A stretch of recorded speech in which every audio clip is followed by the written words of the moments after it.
clip 14, this one just really pulled at my heartstrings, and I'll explain. Well, let me explain in advance. Abraham Lincoln had arguably a bipartisan administration. He had people who were, Doris Kearns Goodwin wrote a book about it, a team of rivals. He had people who hated him in his administration. He had a guy from the other party as his vice president who ended up getting impeached after Lincoln was shot, and Lincoln was shot by somebody from the other party, John Wilkes Booth, a Democrat. And Lincoln's party was only 5 years old at the time, the Republican Party, and it had a very radical wing to it that Lincoln, over the course of his presidency, got closer and closer and closer to the point where when he was executed by Booth, he was pretty much a radical Republican. But the biggest sin that Lincoln committed was trying to be bipartisan, in my opinion. He gave away way too much to these people on the other side, trying to bring the nation together. So, for Lincoln, it was a mistake. For Roosevelt, he said to hell with the Republicans. He said, they hate me, I welcome their hatred. He had no interest in bipartisanship.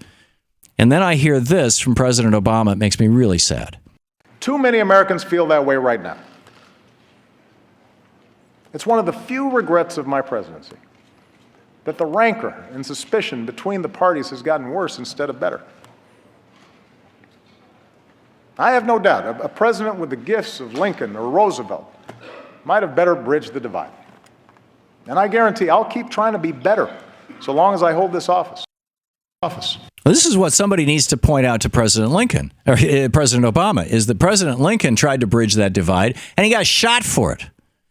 And that President Franklin Roosevelt had no interest whatsoever in bridging that divide. He took names and kicked ass.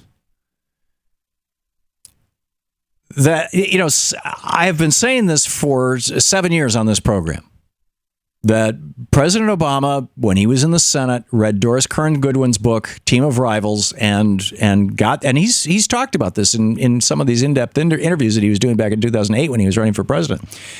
And got this kind of misty-eyed view that, if I could just find some people who from the other party, from the opposition, who will work together with me, we can make things happen.